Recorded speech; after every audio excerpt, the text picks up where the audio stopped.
Jillian. All right. Jillian Bracken. We are live streaming. And we're live.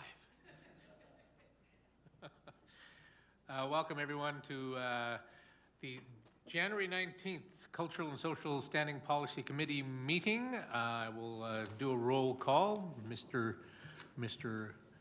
You're the clerk. Yes, Mr. Clerk. Thank you. Councillor Carlson. Present. Councillor Palladino. Present. Councillor Schmidt-Rempel is absent today. Councillor Campbell. Present. We got 3 of the 4 committee members. I see online we also have Councillor Crowson with us as well, and Councillor Middleton-Hope with us in the room. Thank you. The City of Lethbridge acknowledges that we are gathered at the lands of the Blackfoot people of the Canadian Plains and pays respect to the Blackfoot people, past, present, and future, while recognizing and respecting their cultural heritage, beliefs, and relationships to the land. The City of Lethbridge is also home to the Métis Nation of Alberta, Region 3. Start off with the adoption of the agenda from Councillor Palladino. Be it resolved that the agenda of the regular meeting of the Cultural and Social Standing Policy Committee on Thursday, January 19th, 2023, be adopted as present. Councillor Palladino. Chairman, if there are no additions or deletions to the agenda, I will call the question. Question's been called. All in favor? Okay. Consent agenda from Councillor Carlson. Be it resolved that the minutes of the Cultural and Social Standing Policy Committee held on Thursday, December 15th, 2022 be approved and the chair and the city clerk designate be authorized to sign the same. Further, be it resolved that the status of initiatives for 2023 01-19 be received as information. Councillor Carlson. Thank you, Mr. Chair. I trust my colleagues have gone through the minutes. I didn't see any errors or omissions, but I'll ask if there's any comments from my colleagues. There are none. None. And also the status of initiative, if you don't mind, I'll just have one quick question through you to the city clerk, I guess, or yourself, Mr. Chair. We have 2 initiatives coming up. I believe one is Q2, Q3, and the other is March 2023. Are they on track for those dates? Sorry, trying to hit the microphone button. At latest update, which was last week, they appear to be ready to come back at those dates. Excellent. Thank you. If there's nothing further, Mr. Chair, I'll call for the vote. Question's been called. All in favor? No one opposed. All right, next up, we have presentations. I'll introduce Jillian Bracken, Community Arts and Culture Manager, regarding the Civic Culture Plan update in the current state analysis and future directions report. Ms. Bracken. Good afternoon, Chair Campbell and members of the Cultural and Social SPC. In the 2022 City Council Action Plan, City Council identified the development of arts and culture policy as a later goal. While the 2021 Rec and Culture Master Plan and the MDP provide some high-level direction for arts, culture, and heritage, the City of Lethbridge lacks a detailed culture strategic plan with a vision that could guide development of the needed policy or suite of policies. July 2021, the city engaged consulting team Evoke Culture 2.0 to develop an actionable 10-year civic culture master plan. The plan will serve as a companion document to the 2021 Rec and Culture Master Plan. It will guide staff and council with strategies and actions for cultural recovery and sustainability. We are here today to share with you a current state analysis and future directions report. It is the result of the first of the 3 engagement phases in the development of the civic culture plan. This interim report contains the synthesis of community conversations completed to date. Q2 2023 is targeted for plan completion and presentation to Council. The final Lethbridge Civic Culture Plan will build on the work reported in this interim report and will address all components to be included in the final plan: vision, purpose, priorities, recommendations, and an implementation plan with a measurement, evaluation, and learning plan. With that, I will turn this presentation over to Annalie Adair, Consulting Project Team Lead with Evoke Culture 2.0. Annalie is here today with her colleague, Dr. Terry Lynn Brennan.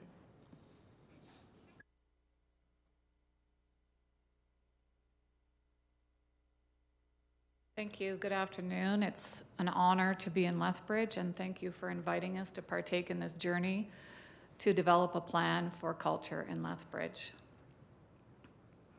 We have quite a few slides, and hopefully you've had an opportunity to review the report.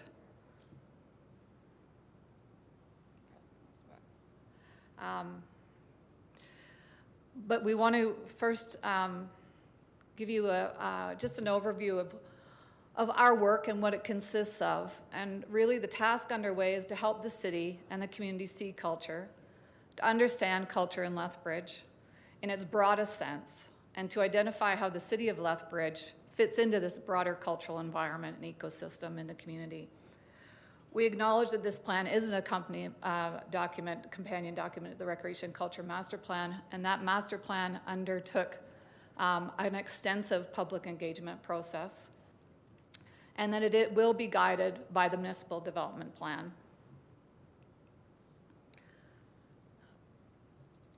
We are now finishing up the engagement phase externally, and we'll embark on an internal engagement phase. This report is the first of 3 phases. I won't go into detail about the plan design, but if you have ever worked with companies or with consultants that use human-centered design process, it's basically a process that intentionally positions community needs at the center of the planning process and community voice. And we're guided by that, and we involve citizens in driving this process. It's an iterative, collaborative way to conduct a needs analysis. I wanted to give you a little bit of context in terms of cultural planning. I hope that this will help clarify an abstract concept like culture. We have developed a continuum of cultural planning. It's new, it's a new addition to municipal planning. The case for cities to invest in culture was based primarily on the value of culture as an economic driver and defined as a means of beautification and tackling urban issues in planning and investing in community features such as public art, festivals, cultural facilities. Most communities in Canada are operating in the first 3 phases of this continuum of cultural development. Few communities in Canada have taken the initiative to formalize a reimagined understanding of culture into their priorities and practices. Lethbridge is at the leading edge of this conversation and seen very much as a progressive journey towards getting to, progressing to the last phase, which is an intercultural city. And these conversations are happening in communities across the country.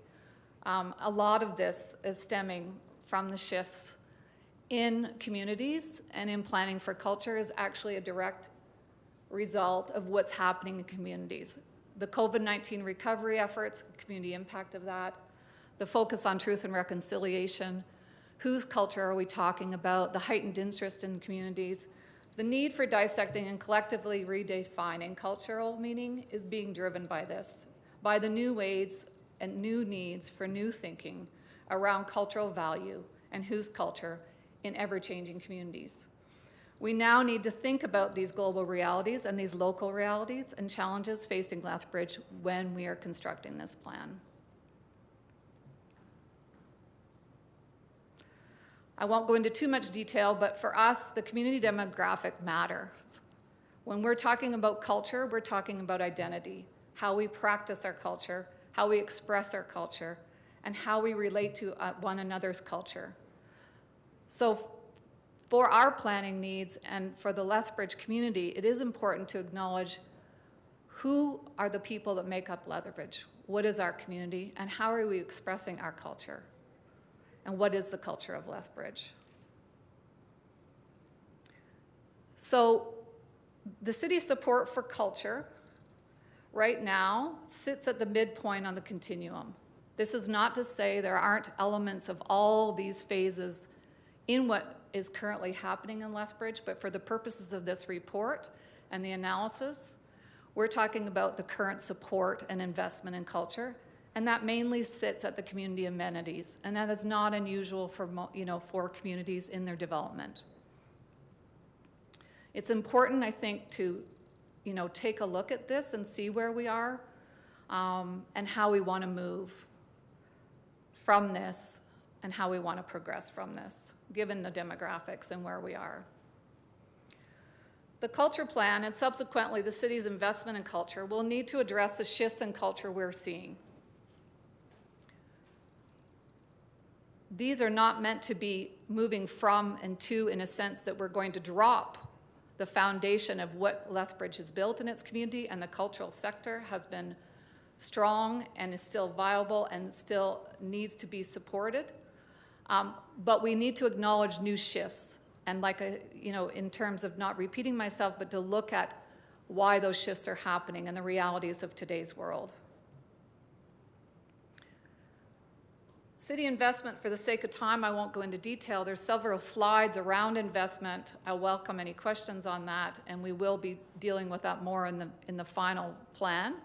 But it's important to consider this as a baseline of foundation of support that has been built.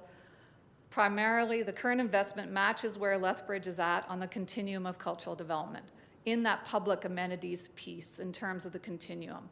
And your investment and your support has been phenomenal and has built an incredible, solid foundation for cultural development in this community in terms of the infrastructure that's been built, the buildings, the organizational capacities, the granting and the emerging cultural festivals and events.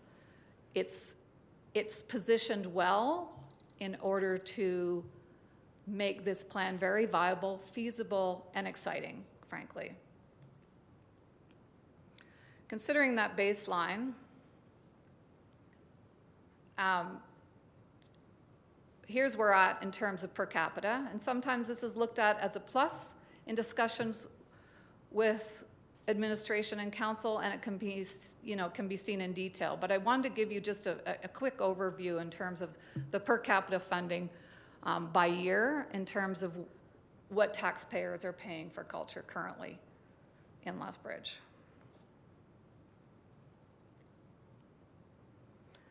Where we are in terms of city managed, nonprofit managed, and grants to organizations. Public art capital investment, a very viable and exciting program. This is where the baseline is, and this is what the future holds. So this will have to be looked at as well in terms of our internal engagement moving forward in the next phase of development of the plan. We've talked about the Recreation and Culture Master Plan, the input from over 3,000 residents and households via a household questionnaire indicates that there is strong support for culture, strong support for investment in infrastructure. It's number one, interpretive and educational spaces, performing arts, show spaces, theater spaces was ranked number 2, festivals and outdoor performance venues ranked number 4. That came out of the Recreation and Culture Master Plan. That is done through quite an extensive analysis of the priorities and using an investment priority framework and facilities framework. So we know that there's public support for culture. The question is now, and what we tried to explore with your community, is what does culture mean to you today? What are the hopes and aspirations? What does it look like? And what would be different? It was a smaller group of stakeholders and broad-based. We came back and did sessions again in August to broaden that. We hired 10 community facilitators from business, tourism, sports, community, education, social services, youth, to help us network in August to broaden our engagement beyond the cultural sector stakeholders. For a total of 400 people who participated in this engagement phase.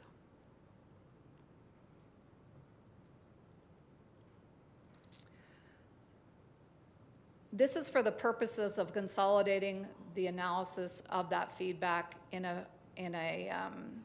of the qualitative data at a high level to give you a sort of a visual picture, if you want, that shows at a high level the different elements emerging from that data.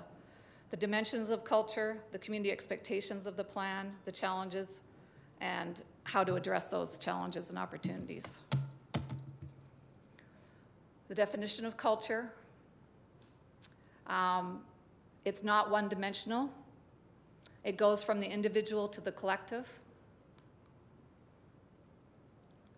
And most importantly,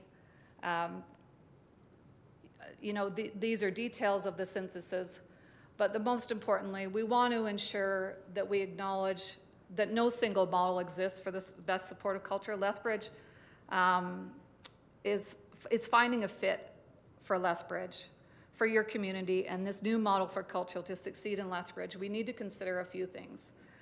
Culture needs to be understood as an interwoven heart of Lethbridge community. While there may be competing priorities for limited and short and medium-term resources, a new civic culture plan needs to be shaped with an integrated mindset, not seen as a special interest plan. A foundation for culture is here. We need to build on that foundation and the years of work that have brought us to this place. The cultural sector has a civic role to play in the community, and this will require support for that change and for the civic role that cultural organizations play in your community. Ongoing and meaningful, authentic relationship building and community conversations have just begun. They will need to continue. Some of those conversations won't be easy. And the inclusion of equity-seeking community members in decision-making needs to be discussed, as well as the mechanics, the development of new policies and protocols and processes that will enable the implementation of the plan. The external engagement has concluded. We will now begin with internal engagement phase and building trust internally and externally at the same time. I'm happy to answer any questions you might have. Thank you very much for the presentation. As you started the engagement and you were receiving the information throughout the process, were there any surprises for you? You've been doing this a while. Is there anything in Lethbridge that you were saying, this is interesting, or you were surprised by? I think for us, surprise may not be, I think the surprise is the openness. It's not such a surprise, but I think the broad base of openness around the wish for, to foster the cultural diversity in the community and ensure the expression of all cultures. And that came from everyone. That openness and welcoming, the devil is in the details of how and how, so what, now what? How are we going to do that? And that does come from mechanics, and it comes from where we're putting our resources, both human and financial, and where we're investing. And Lethbridge has had quite a history of welcoming refugees over the years. What did you find was the dynamics of, we look at Syrians, Afghans, and Ukrainians, all into the fiber of the city. What were some of your discoveries on that? You say everyone was welcomed. Everyone's welcoming. The biggest challenge that we were hearing was the ability to share their cultures with Lethbridge community. There is not the opportunities to date on a regular basis, and I'm talking at pedestrian level, small events. Heritage Day is a one-day event. If you spread that and supported those events over, 365 days, that might look a lot different to the public. And people don't know what they don't see. And, to explore that more and to be exposed, on a regular basis to those cultural, those means of cultural expression for all cultures, it's a big win. It's a... the investment in that is critical for cultural expression. Councillor Carlson. Sorry. Thank you, Mr. Chair. Thank you for the presentation and update. Pardon me, I seem to be losing my voice again. Just a couple of quick questions that I have at this point. The continuum that was presented. Right. I think, and I'm sorry, I didn't get your name. Annalie. Annalie, thank you, Annalie. The continuum you presented, and you said it was fairly new. And then you also said people don't know what they don't see, which I really appreciate. But can you give me some examples, or are there examples I can find of communities, municipalities who are at the end of the continuum, where we want to get to? Right. Those conversations have started in terms of that. I would say more communities are probably including culture as one of the sustainable elements along with environment, economical and social, and culture as a fourth pillar. That's about as advanced as it gets in cultural planning. The intercultural city concept, the continuum is not as new as the concept of actually intercultural dialogue and equity. And that is coming from the place of recognition from Truth and Reconciliation, from equity discussions, the need to ensure and acknowledge cultural development in that regard. So no, I can't point you to cities that are there in Canada. I can point you to cities in New Zealand, Australia, England, in other cities, but in Canada, and cultural planning in Canada did not start until the 1990s, frankly. So, we've come a long way, but we're young at this in Canada, especially in municipal planning. Thank you for that. I appreciate that. Annalie, you mentioned equity several times in your response just now. And somewhere in the presentation, I think I saw something that said an equitable funding model or moving towards something along those lines. Anyways, Yeah. Can you tell me exactly what is meant by that? Right. Okay, so it came out through the community that we need to be looking at cultural expression for all cultures. And if we look at the baseline that we're at now, we are supporting cultural expression and culture at a certain point.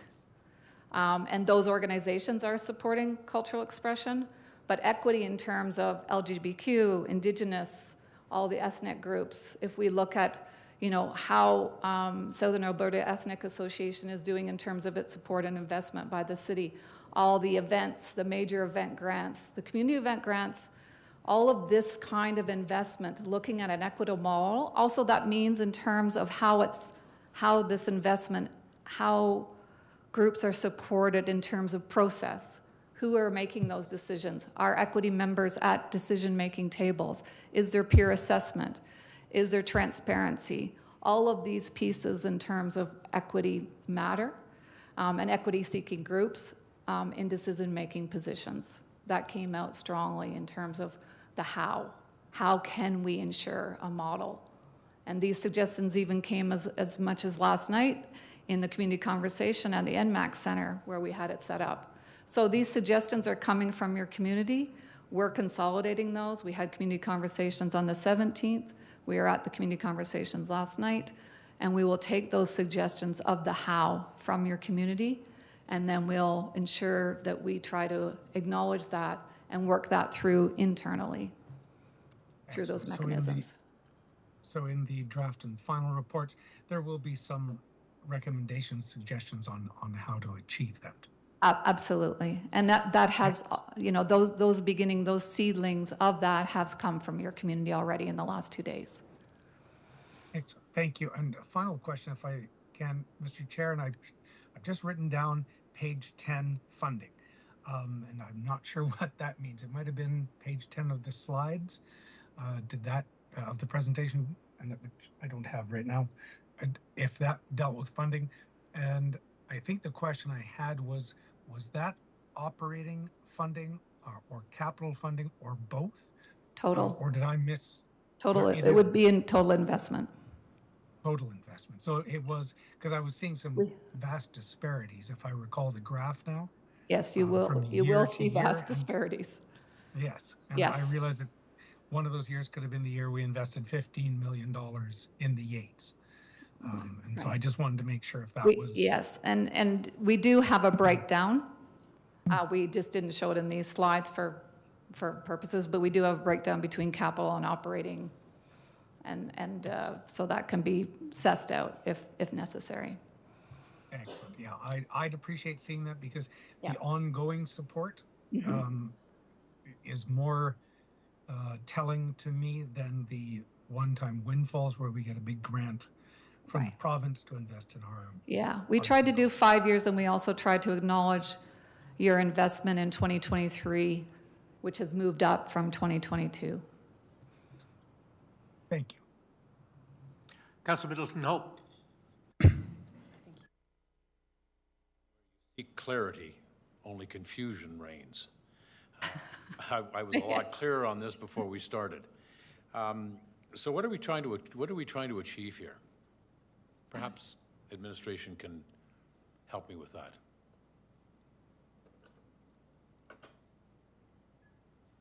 Through the chair to Councillor Middleton Hope. We saw from council a request for cultural policy. We can't go forward with developing any kind of policy before we have a vision. So the main goal of the culture plan, coming out again as a recommendation of the Rec and Culture plan as well, is that we need to establish that vision first and then work to establish policy that can direct and guide investment in our cultural programs, cultural services, can provide guidance for administration on changes we need to make, how best to serve the community, how to measure the impact of the services programs that we're funding, things like that. So Yeah, so perhaps you can define for me what culture is. and I understand what it is, but I want to know what you understand it to be. Well, I think I would defer to what the community told us it meant to them, which we've put forward in this interim report. I don't know if we want to bring up that slide. I saw the one slide that Yeah. identified, it wasn't actually that one. Let me pull it back up here. But part of the challenge of this project, which I know I spoke with council a little bit about in October, was that we didn't necessarily come in with the most defined scope because we wanted to ask the community what culture meant as part of figuring out the culture plan. So within this interim report, we provide some feedback on what we heard from the community. And you see here kind of a nested definition. I know, and it actually doesn't define culture for me. It says, this is how we practice it, this is what the relationships are, this is what we feel culture is. I don't, and I looked at this earlier, and it didn't define for me what people thought culture was and how we could define it. If we can't define it, I'm not sure how we can promote it, help it, fund it. So that would help me, I think, if we had some understanding around that. Yeah. Annalee, was there anything you wanted to I'm not add intending that this to one? be pedantic. no. I want you to understand. I think that if I, whom being asked as a member of council to fund some of these initiatives, and I have some very clear ideas in mind, but if I have confusion over it, then I wonder what clarity there is out in the community. Right. Thank you, because this is not an easy task. And the definition of culture is the bane of everyone's existence in terms of whoever works in this field. So I totally understand and appreciate and acknowledge that and respect that. I think for the purposes of this work in Lethbridge, it is going to be really important for us to understand how these different dimensions of culture can be answered. And one of the reasons these cross-cutting challenges and opportunities is in order for us to feel and have a cultural identity that is safe and expressed in a way in terms of that first column, in terms of that definition, if you want, then we need to be able to establish and address the inequities and the desire for culture to be expressed. What are the ways that we can do that and support that? So that's one piece. Move beyond and promote and establish cultural safety will ensure people that the definition or how they define and what the meaning is for them around identity and sense of place can be achieved. How are we going to relate to one another?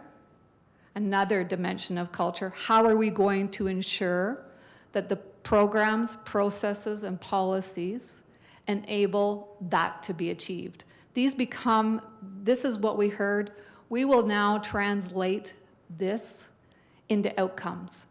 What are the changes we want to achieve, or in order to achieve these outcomes? Those are all related to the meanings of how the community has identified or how they have defined culture. But it does relate to action. We need to put in place actions and strategies that are going to make people feel safe enough to express their culture. We need to put in actions that are going to make people be able to relate to one another and ease the tensions. And we need to put in place processes, policies, and practices that enable the cultural sector to practice and for people to be able to practice their culture. So it is very layered, I understand that, and complex, but we have chosen a complex journey. You know, and that it goes beyond, it includes the arts and the arts sector and the heritage sector will be primarily, you know, involved in this because they're best suited and best positioned to help with ensuring that these outcomes can be achieved. So you do have a strong sector, and you do have a strong and diverse cultural community here in terms of its members, as you can see from the demographics. But the devil is in the details in terms of the implementation and the mechanics of how that is done. The definition of culture is not going to be condensed to one sentence No, and it becomes or increasing. one meaning. No, I agree with you, and I think the complexity of that is compounded by the changes to the immigration that is occurring all across this country. With Absolutely. 500,000 new immigrants coming to this country, and what we have looked at in terms of immigration over the course of the last 20 years, the vast majority have been from Southeast Asia. That may change with the war in the Ukraine and challenges in migration alone just in Europe. So are we prepared as a part of examining culture, as if it were, are we prepared to acknowledge that there is a significant transformation that we're actually undergoing right under our noses as we speak? Annalee, if I may, I think that's one of the catalysts for this plan, and one of the key driving forces to reconsider some of the things that maybe we haven't looked at for a while. I would say too, just to the comment about the definition of culture, this plan we anticipate would result in a suite of policies that might give a better understanding of how we're defining culture. So Annalee mentioned arts definitely are a part of this, right? And we may see an arts-specific policy come out of this. Something like placemaking as well, so that then through policy development, you see these domains of culture, as Lethbridge understands it, become a bit more crystallized. I don't think anyone has, any municipal, provincial, federal government, any body that's trying to define culture has the same definition. Ultimately, what we'll have to do is take what we've heard from the community and then define it for ourselves through those kind of policy categories. That's where, at that level, is where I see us starting to get some definition. Thank you for the start. Thank you, and I will say that last night's was a good indicator and a good test for that, and it actually resonated. But it's not a one-word, one sentence conversation with people for sure. Oh, Thank sure. you. We don't like dog parks. Thank you. Councilor Palladino. Thank you, and thank you for making your presentation. I'm a bit naive on this, so bear with me. But and a lot of the questions I had have been answered. But you say it's an abstract concept, cultural planning. So I get it now why it's abstract. There's a lot of pieces to this puzzle, and I'm thinking, or I heard, maybe racism enters into part of it, and what other community planning issues. But you also said Lethbridge is already positioned well ahead of other municipalities in infrastructure. I think if I said that, I probably misspoke. What I meant by you're well ahead in terms of embarking on this complex journey of cultural planning because of the changing demographics and because the time for the development of this culture plan comes at a time of great change. But in terms of, you are well positioned because you have some of the foundational infrastructure pieces in place.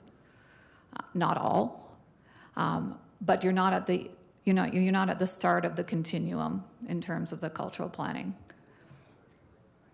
Structure, yeah, I think of water, Facilities. water and sidewalks. What is? Yeah. Well, you have cultural facilities. You have, you have a museum. You have an art center.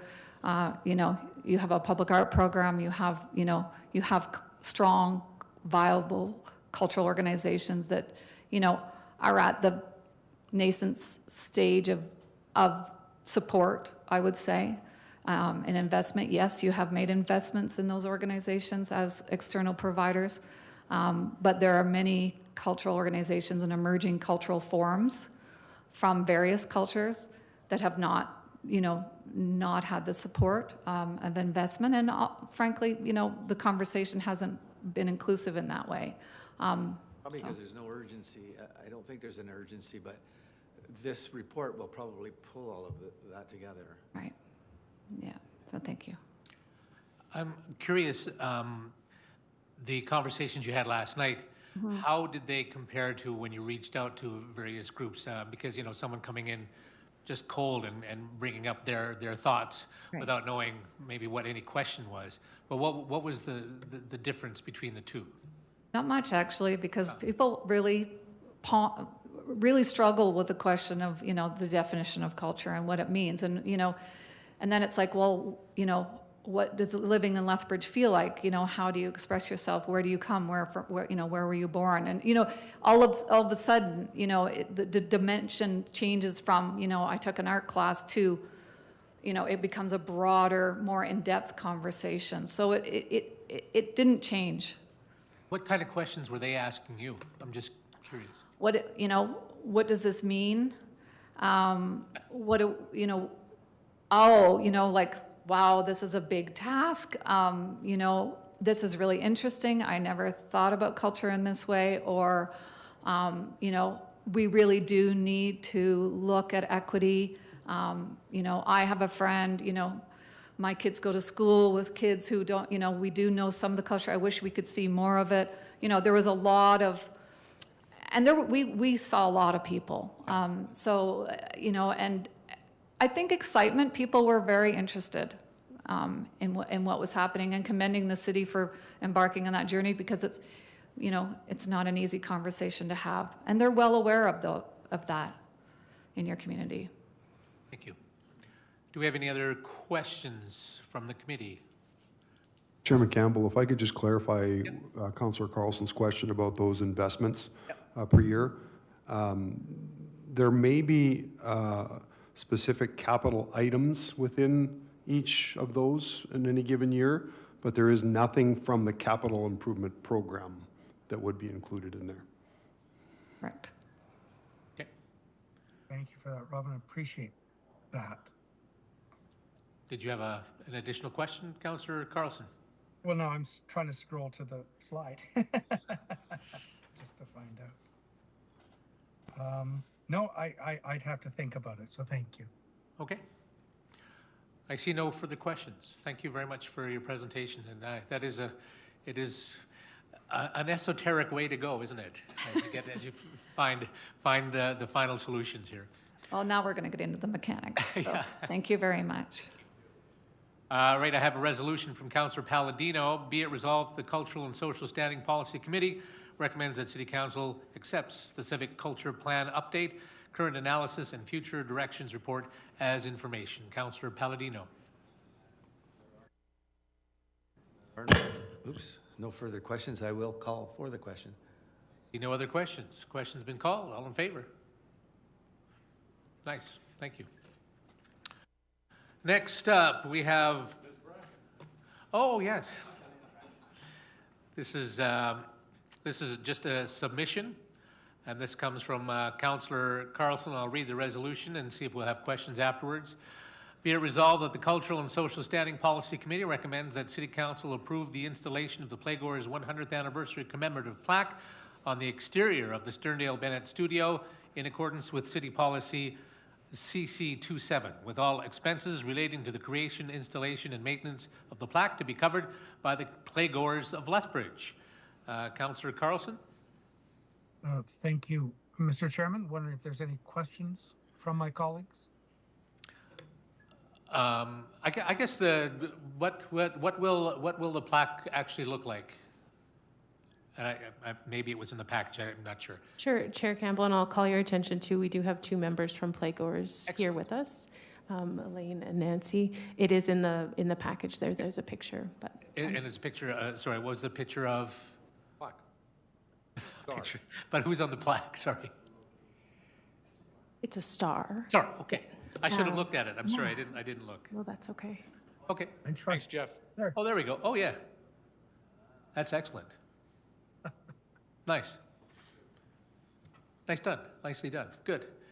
Any questions? Yes, oh, Councillor Middleton Hope, sorry. Yes. Just a question to Ms. Bracken and or to your support group. The indication is it's a cost of about $2,421.30. Very exact, I like that. Plus $115.30 for maintenance going forward. I also appreciate that. I'm wondering, has a federal grant been applied for, or any other types of grants that might offset the cost of this? And can we help the group in that regard? Through the chair to Councillor Middleton Hope, Playgoers was successful in getting a federal Building Communities through Arts and Heritage Community Anniversary Grant. So they'll be covering all of those costs. And my understanding is they got enough not only to fund the monument, but also some other celebration events, which I'm sure they'd be happy to share with you. I'd like to hear about the celebration events. Come on up. The play that goes wrong, I hope, is going to be highlighted here. Opportunity for some free promotion. Trip and fall first. That's in the play. Yeah. But I hope you all come watch. Thank you, everyone. My name is Elaine Jagelski, and I am the president of Playgoers. And this is Nancy Purkis, and she is a board member as well and instrumental in the application of the grants. We also just found out we received funding for a provincial grant, so we just found that out yesterday as well. And is one of the individuals who is planning the Centennial Committee, or Centennial Festival. So with our centennial year, and sorry, just remind me of the question. Is talking about what's happening this year, right? Was that why it came up? Oh, where some of the, sorry, yeah. So one of the main things that the grant was applied for is a Taste of the Arts Festival, which will be running April 21st and 22nd at the Yates and the Sterndale. And it will be a free event to the community, thanks to these grants that we did receive, including from the city itself, which helped to offset the costs of the rental of the Yates and the Sterndale. And if I'm misspeaking about anything, then please, Nancy, correct me as we go along. And so this festival is it's performing arts, it's visual. There is some visual arts components as well. So it's dance, it's theater, it's singing, and then, as was mentioned, the gallery will be utilized as well. It will include a contest from high school members to submit art as well. We're trying to make it as inclusive as possible. And speaking to the civic culture plan that was presented, there was we sent out a call to the community to come forward with whatever types of acts or things that they might like to present, and the Multicultural Center was one that we had contacted, but I don't think we received any follow-up in that regard, or any groups coming forward specifically from. That I can think of. Yeah, we are hoping to have Indigenous representation with one of the acts as well, some performers in that regard. Right, the Inclusive Dance Program, which has differentially abled individuals who are going, there was a showing previously of a video that was put together of the process and so on. So that will be available for individuals to view during this festival as well. And then, of course, the plaque. And I think that's, so unless there's any other questions. Did you say a differential dance program? So Lisa Doolittle. I'm sorry, did I characterize it correctly? Yes, yeah. So individuals with, I think primarily developmental disabilities, and, who have been able through this program to express themselves through dance and Okay. evolve and just to share their abilities and their talents. And so this has been captured on film and then recorded and then put forward at a festival or a few festivals. And so this opportunity to see this actual documentation will be available during the festival. It was kindly donated to us through Lisa Doolittle. Oh, the dancers themselves will be there as well. So, Great. Any other questions? Congratulations on 100 years. That's pretty amazing. thank you. Yeah. I appreciate that. Yeah. No other questions? Councillor Carlson? Thank you, Mr. Chair. Very pleased to be supporting this this plaque and love the location in the Sterndale Bennett Theatre, because I think Sterndale Bennett was actually the founder, if I recall my Lethbridge theatre history correctly. He was the founder of Playgoers 100 years ago this month. I believe it was. In fact, I'm trying to recall. I think there's an actual social gathering. Is it tomorrow at St. Augustine's Church, if that's still happening, in honor of the first inaugural meeting that began Playgoers. Yep. I love the fact that it is, in my mind anyways, it may not be in fact, the longest running theatre company in Canada.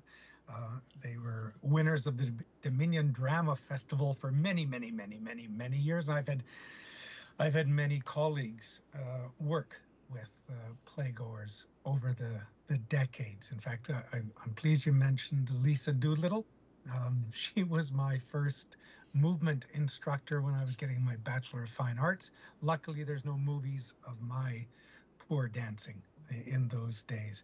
But very pleased to be supporting this, and the placement of it couldn't be a better place in our theatre history. So I hope I have my colleagues' support.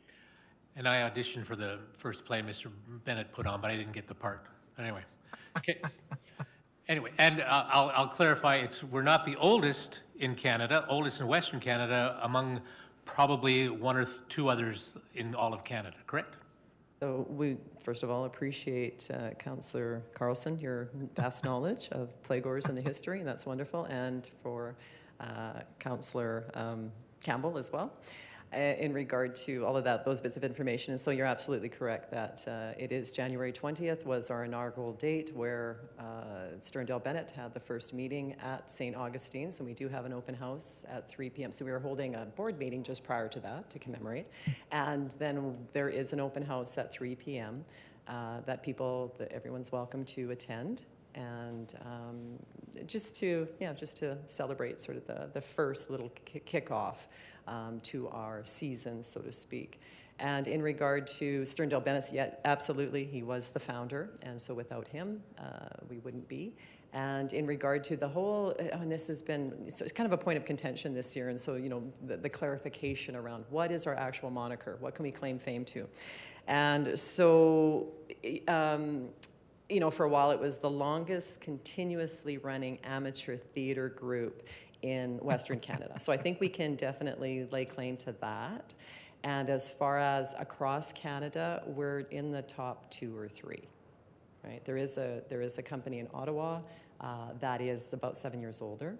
And there is a little bit of question around what happened during the war years, because these kinds of events weren't actually supposed to take place in the form that they were. But we did partner with things like the YMCA at that time to put on things for soldiers or you know, anyways, that's a whole other thing. Yes, one of, definitely. And give yourself a plug, the play that goes wrong. When's that? Yeah, wonderful. Thank you, Mark. So the play that goes wrong runs, so I'm directing, I'm the production manager for it as well. The play that goes wrong runs February 7th to 11th. There's also a matinee on the 11th, and it is at The Yates, and it is a play that's relatively new. It's only 11 years old now. It's currently running on Broadway. It's still running in London, and entertainment for the whole family. So there's nothing, the most risque thing in there is someone showing up in a 1920s undergarment. So think 1920s bathing costume sort of, idea. So yeah, thank you. Thank you very much. And without that, anything else you want to add, Mr. Carlson, or we'd call for the vote? Call for the vote. Call for the vote. All in favor? I think that passed. Thanks. Thanks very much. Super. All right. What's next? Here we go. What the? We have a resolution from Councillor Palladino. The Public Art Program Annual Report, be it resolved that the Cultural and Social Standing Policy Committee recommends the City Council receive as information the 2022 Public Art Program Annual Report in accordance with City Council Policy CC 30. Over to you, Councillor Palladino. We'll ask for any questions. Do we have questions? Councillor Carlson. Thank you, Mr. Chair. Through you to Ms. Bracken, and I didn't pour over the report in detail, but a question in my head from the previous or two previous presentations about the expenditures in our public art program, and there was quite a precipitous drop in the next couple of years. Is that because we're out of money? So through the chair to Councillor Carlson, as you know, public art is supported by the capital budget. And the way the policy is written, certain projects within the community section, a percentage of those projects go towards public art. So when council approves a lot of community capital projects, public art sees contributions. When there aren't a lot of projects on the books, the contribution is lower or non-existent. So there weren't as many projects approved in this capital budget, so the public art contribution is not as great as we may have seen in the past. That being said, previous capital budgets brought with them a lot of community projects, and public art received significant and appreciated contributions that allowed us to install some pretty wonderful pieces. We did have some carryover money from the previous capital budget that will allow us to complete quite a number of projects as outlined in the work plan, which we note in this annual report we're going to extend by 1 year in accordance with Council's decision to extend the capital budget by 1 year. So should the public art program be successful in completing all of the projects outlined in the 5-year work plan, the budget will be at zero. Or sorry, our account would be at zero by the end of 2023, 4, 5, 6. I guess we're looking at 2027 now. And then we would look to the next capital budget, and whatever investment in public art comes as a result of council approving community projects. Thank you. How challenging is that? To not have a consistent, predictable funding source to do these sort of investments in our community? Councillor Carlson, there are definite pros and cons. I anticipate that some recommendations for public art will come through the culture plan. And we also have in our budget and in our work plan, we endeavor to do a new public art master plan, when we would start at the end of this year following the completion of the culture plan. So there may be some opportunities there to revisit our funding mechanism and to consider some of the challenges we do face with the current funding policy. Thank you. I'd appreciate that, because it is sort of a feast and famine sort of funding model, and I think people in our community have come to expect quality public art, and so a new model may be appropriate to look at. So I appreciate that may come forward. Thank you. Councillor Middleton Hope. Thank you, and thank you for the presentation, Ms. Bracken, as usual. or at least for the third time today. I'm impressed with the work that's being done, and I really like the way it has improved the visual scape around the city. But I noticed that there is a significant emphasis on Indigenous art, almost to the exclusion of other cultural initiatives. And I'm thinking in terms of two in particular. One, to express the vast influx of Southeast Asians who now claim to be 5,000 people in our city. And so I'm wondering if there is an opportunity there to encourage that particular group. Perhaps there's budding artists within them to come forward and be provided with public canvases, or would it be canvas? Canvases in any event across the city, and encourage them to participate as well. The other thought that I had was in regards to youth. Not a big fan of graffiti, quite honestly, but I'm wondering if there is a public space, a public opportunity for street artists, if that's what you want to call it, street artists to be able to provide with a canvas as well. So are there thoughts in regards to diversifying our emphasis in terms of the display of culture and art?